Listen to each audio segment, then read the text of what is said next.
시간 우리에게 주시는 하나님의 말씀은 신약성경 에베소서 4장 25절에서 32절까지의 말씀입니다.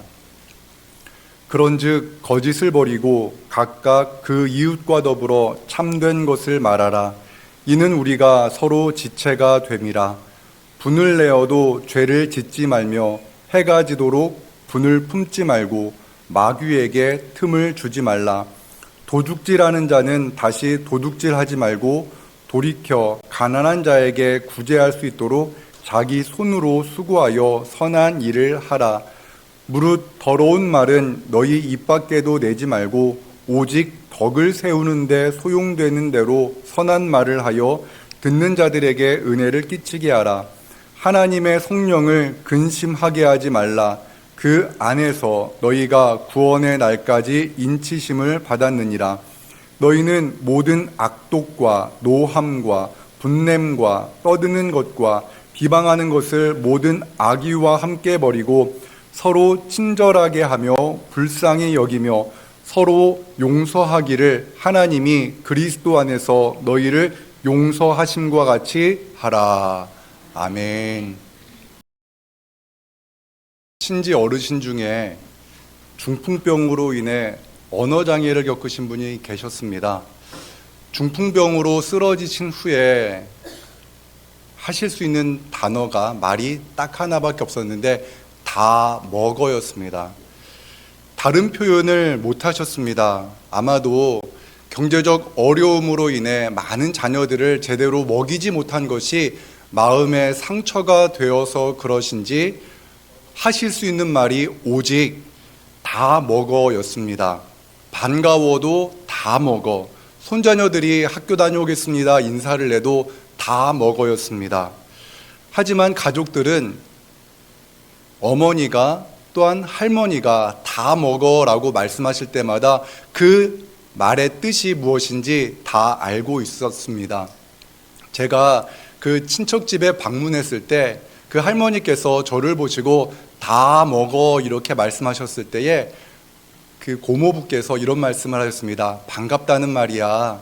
이렇게 말씀을 해주셨던 기억이 납니다. 만약입니다. 만약에 우리가 이 할머니와 같이 우리에게 언어장애가 만약에 와서 만약입니다. 우리가 할 수 있는 말이 단 한마디밖에 없다면 여러분에게는 무슨 말이 남을 것 같습니까? 여러분 마음 깊은 곳에서 한이 되어지고 또한 너무나 하고 싶은 그 한마디의 말이 있다면 그 말이 무엇이겠습니까? 사랑합니다, 감사합니다면 참 좋겠는데 아이 짜증나, 못 살아 라는 그러한 말이 우리 안에 남는다면 어떤 일이 벌어질까요? 목사인 제가 할 수 있는 말이 못 살아 밖에 없다면 어떨까요? 설교 내내 못 살아 못 살아 못 살아 그런데 성도님들은 할 수 있는 말이 짜증납니다. 그러면은 아멘 대신 짜증나 짜증나 그러면은 참 교회가 큰 어려움을 겪게 될 것 같습니다. 하지만 제가 할 수 있는 한마디의 말이 사랑합니다이고 또한 성도님들이 하실 수 있는 말이 감사합니다라면은 그래도 은혜로운 교회가 되지 않을까요? 우리 한번 해보겠습니다. 제가 할 수 있는 말이 사랑합니다고 여러분은 감사합니다입니다. 한번 해보겠습니다. 사랑합니다. 교회가 은혜롭네요. 오늘 말씀의 제목은 교회를 세우는 말입니다. 사람은 어떠한 말을 들으면서 성장하느냐에 따라서 그의 삶의 방향이 결정되어지고는 합니다. 어떤 분에게 초등학생 시절에 자신의 글을 보고 초등학교 담임 선생님께서 너는 참 글을 잘 쓰는구나 라는 말씀을 해주신 그 말의 힘으로 말미암아 그분이 작가가 되었다는 이야기를 들었습니다. 초등학생 시절 선생님께 들은 그 한마디가 삶에 큰 영향을 미친 것이라고 말씀드릴 수 있습니다. 최근에 초등학교에서 벌어지는 여러 가지 일들을 보면은 너무나 안타깝습니다. 부모들은 자신의 자녀가 학교에서 선생님들에게 좋은 말을 듣기 원합니다. 그래서 어떠한 분은 어느 초등학교에서는 이런 말을 했다고 합니다.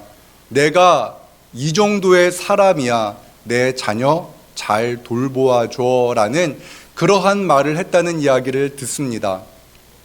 부모의 자녀가 선생님으로부터 좋은 말을 듣기를 바라는 것처럼 초등학교 선생님들 역시 학부모로부터 또한 학생들로부터 존중받고 싶은 것이 사실입니다. 그러나 현재 우리 초등학교의 모습은 그러한 일들이 아닌 것처럼 느껴집니다. 선생님을 선생님답게 세우는 말은 무엇이겠습니까?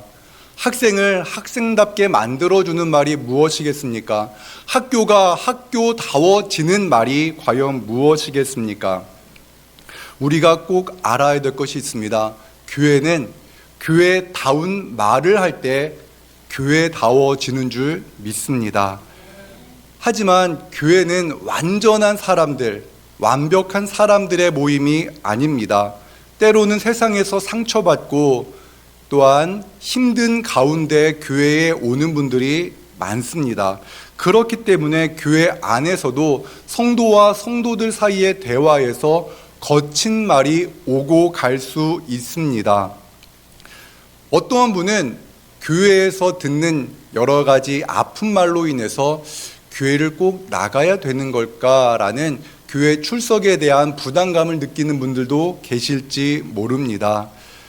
우리가 알아야 될 것이 있습니다. 왜 세상에서 잘 살던 사람들이 쉬는 날, 노는 날, 이 일요일에 교회에 나오는 것이라고 생각하십니까? 교회에 나오는 이유는 세상에서 듣지 못한 말을 듣고 싶기 때문인 줄 압니다. 예수님으로부터 그 사랑의 말씀을 듣고 싶기 때문에 교회에 나오는 것입니다. 단순히 목사의 설교 때문에 교회에 나온다고 생각하십니까? 저는 그렇게 생각하지 않습니다. 오히려 내 옆에서 함께 예배하는 나와 비슷한 처지에 있는 사람들의 입으로부터 사랑합니다, 축복합니다, 당신은 참 소중합니다라는 그러한 말을 듣고 싶어서 교회에 오는 것입니다. 세상에서 실패하고 낙심했지만 교회에 오니까 당신 괜찮은 사람입니다. 힘내십시오. 괜찮습니다. 당신 잘하고 있습니다. 라는 그러한 말을 듣고 싶어서 오는 것입니다. 세상은 똑바로 살라고 말하고 있지만 교회에 나가보니 당신 참 잘 살고 있는 거니까 힘내십시오. 라는 그러한 위로와 격려의 말을 듣기 위해서 교회에 오는 것입니다. 사랑하는 여러분, 여러분이 신앙생활을 오래 하셨습니까? 그렇다면은 믿음이 연약하고 교회에 처음 나온 사람을 고치려 하지 마십시오. 절대 고쳐지지 않습니다. 고쳐지지 않기 때문에 그를 우리는 사랑하고 위로하고 격려하고 품고 안아주면 누가 변화시켜 주십니까? 우리 하나님께서 변화시켜 주실 줄 믿습니다. 지난 설교에서 교회는 탈의실이다라는 제목으로 말씀을 전했습니다. 옛사람을 벗어버리고 새 사람을 입는 곳, 그곳이 교회입니다. 어떻게 옛사람을 벗을 수 있습니까? 예수님을 믿음으로 말미암아 옛사람을 벗어버릴 수가 있습니다. 그리고 예수님의 크고 놀라운 은혜로 말미암아 새 사람을 입게 됩니다. 옛사람을 벗고 새 사람을 입은 사람들에게서 나타나는 가장 큰 특징이 무엇일까요? 그것은 바로 말이 바뀐다는 것입니다. 우리 함께 로마서 12장 1절과 2절의 말씀을 같이 읽겠습니다.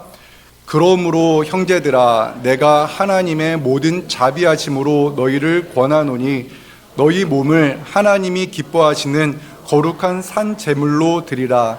이는 너희가 드릴 영적 예배니라. 이 세대를 본받지 말고 오직 마음을 새롭게 함으로 변화를 받아 하나님의 선하시고 기뻐하시고 온전하신 뜻이 무엇인지 분별하도록 하라. 아멘. 옛사람을 벗고 새사람을 입을 때 말이 바뀝니다. 옛사람으로 살아갈 때는 그 마음에 있던 악한 생각, 음란한 생각, 욕심과 미움에 근거한 말을 했을지 모릅니다. 하지만 새 사람을 입고 나면 예수님을 닮은 말을 하게 됩니다. 옛사람의 모습에서는 거짓을 말하였다면 옛사람을 버린 후에는 예수님을 기뻐하는, 예수님을 사랑하기 때문에 하는 말을 하게 된다라는 말입니다. 나 자신을 하나님께 온전히 드리는 예배, 거룩한 산 제물로 나의 삶을 하나님께 온전히 드릴 때 우리의 삶의 변화가 일어납니다. 내가 하나님의 자녀로 살아갈 때 하나님의 말씀을 읽으며 하나님이 이런 분이구나, 하나님이 나를 이토록 사랑하시는구나 라는 것을 깨닫고 나면 우리의 생각의 변화가 일어나고, 우리의 생각이 변화되면 우리의 말도 변화됩니다. 하나님이 기뻐하시는 교회가 어떠한 교회입니까? 하나님이 기뻐하시는 말을 하는 사람들의 모이는 공동체인 줄 믿습니다. 하나님을 기뻐하는 교회는 하나님의 크신 사랑을 깨닫고 하나님의 뜻을 깨달은 사람들의 모임인 줄로 믿습니다. 교회를 세우는 말은 과연 어떠한 말일까요? 저는 세상에서 말로 상처받았던 사람들이 교회에서만큼은 좋은 말, 축복의 말, 격려의 말, 위로의 말을 들었으면 좋겠습니다. 그렇다면 과연 좋은 말이 무엇인가? 오늘 본문 에베소서 4장 29절은 이렇게 말하고 있습니다. 함께 같이 읽겠습니다. 무릇 더러운 말은 너희 입 밖에도 내지 말고 오직 덕을 세우는 데 소용되는 대로 선한 말을 하여 듣는 자들에게 은혜를 끼치게 하라. 아멘. 교회를 세우는 말은 선한 말입니다. 듣는 자들에게 은혜를 끼치는 말, 그것이 바로 교회를 세우는 말입니다. 그런데 우리의 마음이 흰눈처럼 깨끗하기 때문에 선한 말을 하는 것은 아닙니다. 우리는 여전히 죄인입니다. 우리의 마음에는 여전히 어두운 것이 있고 우리의 마음에는 여전히 미움과 탐심이 있습니다. 하지만 우리의 입 밖으로 나오는 말만큼은 선한 말, 그 사람이 듣기에 좋은 말을 하라고 성경은 우리에게 말씀하십니다. 예수님께서는 말이 사람의 마음에서 나오는 것이다라고 말씀하셨습니다. 예수님을 믿지 못한 채 구원받지 못해서 여전히 죄악 가운데 거하는 사람들의 말은 너무나 아픕니다.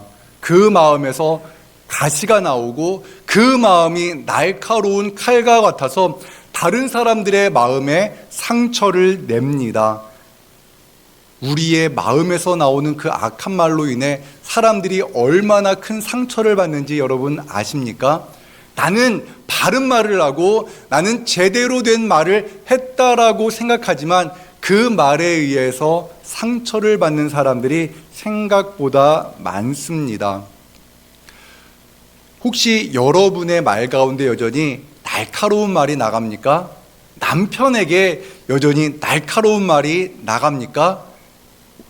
마음에는 사랑해요라는 말이 나가야 되는데 입술에는 못 살아, 미치겠어, 나가, 이런 말 나가는 분이 계십니까? 그런 분이 계시다면 말을 하지 말아야 됩니다. 여러분, 말을 멈추고 들어야 됩니다. 어떤 말을 들어야 되는가? 예수 그리스도의 은혜의 말씀을 들어야 됩니다. 나를 향하신 하나님의 그 크고 놀라운 사랑의 말씀을 듣고 또 들으면 우리의 마음에 그 악한 생각, 나쁜 마음들이 조금씩 변화됩니다. 우리 주님은 말씀하십니다. 두려워하지 말라 말씀하십니다. 하나님은 사랑이라고 말씀하십니다. 우리를 향한 하나님의 사랑, 그 사랑을 우리는 들어야 됩니다. 예수님은 마음이 약하고 병든 사람을 향하여서 일관된 말씀을 하셨습니다. 두려워하지 말라고 말씀하셨습니다. 나의 평안을 너희에게 준다라고 말씀하셨습니다. 나를 따르라고 말씀하셨으며 세상 끝날까지 나의 이 변함없는 사랑으로 너와 함께하겠다 약속하셨습니다. 은혜의 말을 하기 위해서 우리는 먼저 은혜의 말을 들어야 합니다. 사람을 변화시키는 말은 특별한 사랑의 말입니다. 조금은 과하다 싶을 정도의 그 특별한 사랑을 받아야지만 사람이 변화됩니다. 나를 향한 하나님의 특별한 사랑을 우리가 경험했기 때문에 우리가 변화된 겁니다. 예수님을 믿고 변화되어진 사람들은요, 이렇게 고백합니다. 하나님의 그 크고 놀라운 사랑, 예수님께서 십자가에 달려 죽으신 그 이유가 바로 나 한 사람 때문입니다라고 고백합니다. 나 한 사람을 위해서 독생 성자 예수님께서 이 땅에 오셨다라고 고백을 합니다. 그런데요, 그것이 너무나 이기적인 생각이라고 생각할지 모르지만 그렇지 않습니다. 성경에서 가장 극적인 변화를 경험한 사도 바울 역시 하나님의 아들의 그 사랑이 나 한 사람을 위한 사랑이다라고 고백합니다. 갈라디아서 2장 20절의 말씀을 우리 함께 같이 읽겠습니다. 내가 그리스도와 함께 십자가에 못 박혔나니 그런즉 이제는 내가 사는 것이 아니요 오직 내 안에 사는 그리스도께서 사시는 것이라. 이제 내가 육체 가운데 사는 것은 나를 사랑하사 나를 위하여 자기 자신을 버리신 하나님의 아들을 믿는 믿음 안에서 사는 것이라. 아멘. 나 한 사람을 위해서 하나님의 아들이 십자가에 달려 죽으셨다라고 사도 바울이 고백합니다. 우리를 향한 사랑, 그 사랑에 앞서서 나 한 사람을 향한 사랑을 경험해야 우리는 변화되어질 수가 있습니다. 십자가에서 죽으신 예수님의 그 사랑, 죄인을 위해 이 땅에 오신 예수님의 그 사랑이 나 한 사람을 위해 오셨다는 이 사랑을 우리가 깨닫고 믿을 때 우리는 변화됩니다. 멸망당할 수밖에 없는 나 한 사람을 위한 그 사랑이 이토록 크단 말인가라는 그 감격으로 말미암아 우리의 삶에 변화가 일어납니다. 예수님은 이 땅에서 한 사람을 바라보셨습니다. 많은 사람들에게 하늘의 나라의 비밀을 말씀해 주시기도 하셨지만 한 사람을 찾아가셔서 너를 사랑한다, 너는 특별하다 말씀하셨습니다. 예수님께서는 수많은 사람들 가운데 많은 사람들로부터 비난받고 있었던 삭개오의 집을 찾아가셨습니다. 그리고 그와 함께 유하시면서 많은 사람들 앞에서 삭개오, 사람들에게 비난받고 죄인이라 손가락질 받던 그 사람에게 이 삭개오가 아브라함의 자손이다라고 선포해 주셨습니다. 예수님은 당시에 율법에 의하면 돌에 맞아 죽어야 할 간음하다가 현장에서 붙잡힌 여인을 만나셨고, 그 여인, 다른 사람들은 돌로 쳐서 죽여야 된다라고 생각하며 아주 매서운 눈빛으로 바라보고 있는 그 여인을 바라보시며 내가 너를 정죄하지 않는다라고 말씀하시면서 그의 모든 죄를 용서하셨습니다. 이것이 바로 예수님께서 한 사람을 향한 마음입니다.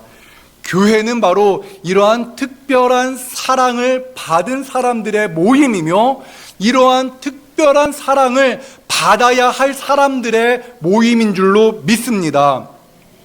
이러한 특별한 하나님의 사랑을 받을 때 옛사람을 벗어버리게 됩니다. 옛사람을 입고 더 이상 살아갈 수가 없습니다. 그리고 예수님의 사랑으로 말미암아 새 사람을 입고 살아가게 됩니다. 저는요, 우리 교회 안에서 이러한 용서와 사랑의 말이 넘쳐나야 한다고 믿습니다. 에베소서 4장 32절의 말씀 함께 같이 읽겠습니다. 서로 친절하게 하며 불쌍히 여기며 서로 용서하기를 하나님이 그리스도 안에서 너희를 용서하심과 같이 하라. 아멘. 우리의 죄를 심판하시는 분이 계십니다. 그분은 바로 우리 하나님이십니다. 하나님이 우리의 죄를 심판하시고 내 옆에 있는 성도를 심판하시는 분이시지 우리가 그 죄를 심판하는 존재가 아니라는 것을 기억해야 됩니다. 우리는 내 옆에 있는 사람을 용서해야 합니다. 우리는 영적으로 성숙한 사람, 영적으로 대단한 사람이, 성경적 지식이 많고 말이 유창한 사람이 영적으로 성숙한 사람이다라고 생각할지 모릅니다. 그러나 그렇지 않습니다. 성경은 절대로 그렇게 말하지 않습니다. 바리새인과 서기관들, 성경적 지식이 대단한 사람들이 하나님 나라에서 큰 자라고 말하지 않습니다. 다만 작은 자, 연약한 자를 품고 내 형제의 죄악을 용서하고 덮어줄 수 있는 자가 하늘에서 큰 자라고 우리 주님 말씀하십니다. 그렇기에 내가 누구를 용서할 수 있는가? 나에게 죄를 지은 사람까지도 내가 용서할 수 있다면 그 사람이 진정 하나님 나라의 큰 자인 줄로 믿습니다. 베드로는 예수님께 주님, 형제가 나에게 죄를 범하면 7번까지 용서하면 되겠습니까? 라고 질문을 했습니다. 7번 용서하는 것 대단한 일입니다. 하지만 예수님께서는 말씀하셨습니다. 7번씩 70번이라도 용서하라 라고 말씀합니다. 끝까지 용서하라고 말씀합니다. 여러분, 하지만 우리는 어떻게 생각합니까? 내가 저 사람을 용서하면, 잘못을 덮어주면은 저 사람 버릇 없어진다라고 생각해서 한 번, 두 번 참다가 그래, 이 정도 참아줬으니까 잘못은 잘못으로 말해줘야 돼 라고 말하면서 바른 말을 하고 그의 잘못을 지적합니다. 그런데 2번 참고 3번째 말했다고 그 잘못이 변화됩니까? 절대로 변화되지 않습니다. 사람을 변화시키는 것은 용서입니다. 그의 잘못을 지적하는 것으로 사람이 변화되어지는 것이 아니라 그 사람의 잘못을 용서할 때 그 사람이 변화되어집니다. 그러한 예를 우리는 우리 주변에서 많이 찾아볼 수 있습니다. 저의 경우도 그렇습니다. 고등학교 때 일이었습니다. 제가 고등학교 3학년 때 우리 담임 선생님의 별명이 빠따였습니다. 빠따라는 말에서 풍겨지는 이미지가 무엇입니까? 엄청나게 많이 때리셨던 분입니다. 저희 학급은 다른 학급보다 10분 더 일찍 학교에 등교해야 했습니다. 교실 문을 들어오는 시간이 학교 전체는 8시였으나 우리 반은 7시 50분까지입니다. 선생님께서 7시 48분에 정확하게 들어오셔서 50분부터 늦은 사람을 때리기 시작합니다. 제가 학기 초에 5분을 늦었습니다. 그래서 몇 명의 친구들이 이렇게 맞을 준비를 하고 있었습니다. 제가 문을 열고 들어갔는데 선생님께서 이런 말씀을 하셨습니다. 아이고, 오늘 이승철이 늦었네. 오늘 안 때려. 다 들어가. 이런 말씀을 해주셨습니다. 지금도 이해가 되지 않지만 너무나 큰 은혜를 받았습니다. 매 한 번 안 맞은 거 가지고, 그치요? 하지만 그때 선생님께서 제 이름을 언급하시면서 이승철이 늦게 왔네, 오늘은 너희들 안 때려, 다 들어가라고 말씀하시면서 그날 지각한 학생들을 다 들여보내주셨을 때에 제가 큰 은혜를 경험하고, 저는 그 이후에 제가 학교에 한 번도 지각한 적이 없습니다. 여러분, 용서를 받은 것이 기억나지 내가 잘못을 해서 그 죄에 대한 합당한 대가를 받은 것은 기억에 남지 않습니다. 교회는 바로 이러한 특별한 은혜를 받은 사람들이 하나님의 은혜로 말미암아 변화를 경험하는 그러한 공동체인 줄로 믿습니다. 우리가 어떻게 나에게 죄를 지은 사람을 용서할 수 있겠습니까? 저 죄를 지적해야지 저 사람을 위한 일인 것 같은데 우리가 어떻게 그 죄를 용서하고 그를 용납하고 사랑할 수가 있을까요? 그것은 바로 나의 모든 죄를 덮어주시고 용서하여 주신 예수님을 바라볼 때 그 용서가 가능합니다. 히브리서 12장 2절과 3절의 말씀 함께 같이 읽겠습니다. 믿음의 주요 또 온전하게 하시는 이인 기쁨을 위하여 십자가를 참으사 부끄러움을 개의치 아니하시더니 하나님 보좌 우편에 앉으셨느니라.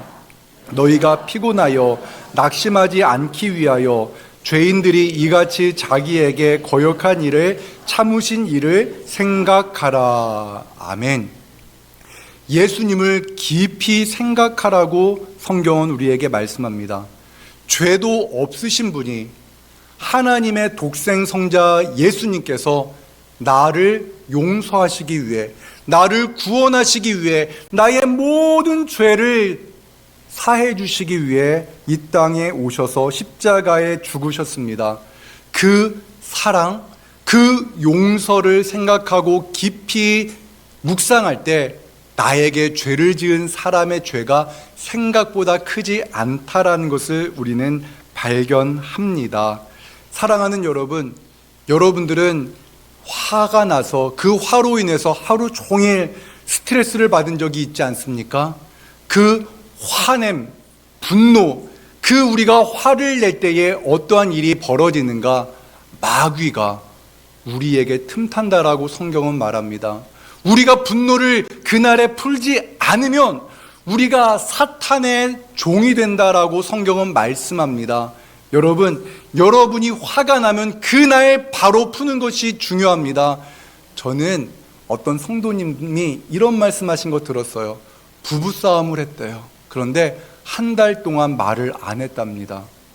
그런 분이 우리 진지동교회는 없기를 원합니다. 어떻게 한 달 동안 말을 안 합니까? 한 달 동안 지옥의 삶을 살아가는 것 아닙니까? 절대 안 됩니다. 제가 분명히 말합니다. 부부싸움을 했거든 그날 밤에 용서하십시오. 그날 밤에 푸시기 바랍니다. 자녀에게 화가 났으면 그날로 화해하십시오. 그 다음 날로 넘기면 여러분이 주님의 종이 아니라 사탄의 종이 된다라는 마음을 가지고 여러분이 화를 내도 그 날 밤이 가기 전에, 다음 날 아침이 오기 전에 용서하고 화를 푸는 그러한 은혜가 있기를 주님의 이름으로 축원합니다. 사랑하는 여러분, 교회를 세우는 말은 용서하는 말입니다. 교회를 새롭게 하는 말은 상대방을 불쌍히 여기는 마음이고 상대방을 불쌍하게 여기기 때문에 하는 말입니다. 불쌍히 여긴다는 말이 조금은 부정적으로 들릴지 모릅니다. 하지만 그렇지 않습니다. 우리 진지동교회의 진정한 은혜가 임하는 것은요, 우리 성도님들이 목사인 저를 불쌍히 여기면 하나님의 은혜가 임할 줄로 믿습니다. 왜 웃으세요? 여러분 저를 불쌍히 여기셔야 됩니다. 또한 우리 성도님들을 제가 불쌍히 여기는 그 마음이 있을 때 우리 교회가 은혜로워지는 줄 믿습니다. 불쌍히 여기는 마음이 바로 사랑의 마음과 가장 비슷합니다. 여러분, 우리가 누군가를 불쌍히 여기는 것은 피상적인 관계 속에서는 절대로 누군가를 불쌍히 여길 수가 없습니다. 그 사람을 깊이 알 때에만 불쌍하게 여겨집니다. 아이고, 저 사람이 어린 시절에 저런 아픔이 있었지. 그의 삶을 이해할 때만 비로소 불쌍한 마음이 든다라는 것입니다. 사랑하는 여러분, 우리가 누군가를 용서하지 못하는 것은 그 관계가 피상적이기 때문일지 모릅니다. 저는 우리 진지동교회 성도님들이 누구와 누구가 서로 말하지 않고 누구가 누구에게 불편한 마음을 가지고 있는지 저는 아직 잘 모릅니다. 하지만 분명히 저는 3년 후쯤에는 그 관계를 다 알게 될지 모릅니다. 하지만 여러분 안에서 누군가를 향한 불편한 마음이 있다면 그 사람의 마음이, 그 사람이 문제입니까? 아닙니다. 불편한 마음을 가지고 있는 내가 문제입니다. 그 사람을 깊이 알지 못하기 때문에 생기는 마음이 불쌍한 마음을 품지 못하는 것이라는 것을 여러분 꼭 기억하시기 바랍니다. 불편한 마음, 그 마음을 버리고 불쌍한 마음을 가질 때에 가정이 회복되어지는 줄로 믿습니다. 남편이 불쌍하게 느껴지면요, 부부싸움 할 일이 없어집니다. 아내가 불쌍해지면요, 가정이 화목해집니다. 부모가 불쌍해지고 자녀가 불쌍하게 느껴지면 사랑이 회복되어지는 줄로 믿습니다. 여러분, 여러분에게 단 한마디, 제가 설교 초반부에 말씀드렸던 것처럼 여러분에게 할 수 있는 말이 단 한마디밖에 없다면 여러분은 무슨 말을 선택하겠습니까? 저는 한마디를 선택한다면 좋아요라는 말을 선택하고 싶습니다. 저는 우리 어린 학생들에게도 좋아요라는 말을 해주고 싶습니다. 그리고 또한 우리 모든 성도님들에게도 좋아요라는 말을 해주고 싶습니다. 좋아요라는 말 한마디면 다 좋지 않습니까? 그래서 좋아요라는 말을 계속해 줄 때 힘이 나고 기쁨이 회복되어지고 감사가 회복되어지는 줄로 믿습니다. 사랑하는 여러분, 오늘 여러분 이번 한 주간 내게 한마디만 할 수 있는 말이 있다면 그 말을 나는 무슨 말로 선택할까를 한번 생각해 보시기 바랍니다. 그 말이 나의 입술에서 자주 나오기를 원합니다. 나의 가족에게, 나의 성도에게 그 말을 해줌으로 말미암아 우리 진지동 교회가 하나님의 기뻐하시는 교회가 되기를 주님의 이름으로 축원합니다. 사랑과 은혜 하나님 감사합니다. 우리가 우리의 마음이 새로워짐으로 옛사람을 벗어버리게 하여 주시옵소서. 우리의 말이 변화되게 하시고 우리의 생각이 변화되게 하여 주시옵소서. 우리의 가정이 새로워지기를 원합니다. 부모된 자의 그 말이 변화됨으로 말미암아 우리의 가정이 천국이 되게 하여 주시옵소서. 우리의 교회가 새로워지게 하여 주옵소서. 어려움에 빠진 가정을 새롭게 하는 교회가 되게 하시고 이 지역에 하나님의 축복의 말을 전하는 교회가 되게 하여 주시옵소서. 하나님, 스페셜 오늘의 놀이터를 통하여서 이 지역의 많은 어린이들이 우리와 함께 신나게 놀았습니다. 우리가 그 어린 학생들에게 놀이터를 제공하는 것이 큰 기쁨이 되게 하여 주십시오. 세상에서는 무언가 잘못해도 혼나고 꾸지람을 받지만 우리 교회에 와서는 괜찮아, 너는 소중해라는 말을 끊임없이 들려주는 그러한 하나님이 기뻐하시는 교회가 되게 하여 주시옵소서. 날마다 축복과 기쁨과 감사가 넘쳐나는 교회가 되게 하시기를 간절히 바라고 원하며 예수님의 이름으로 기도합니다. 아멘.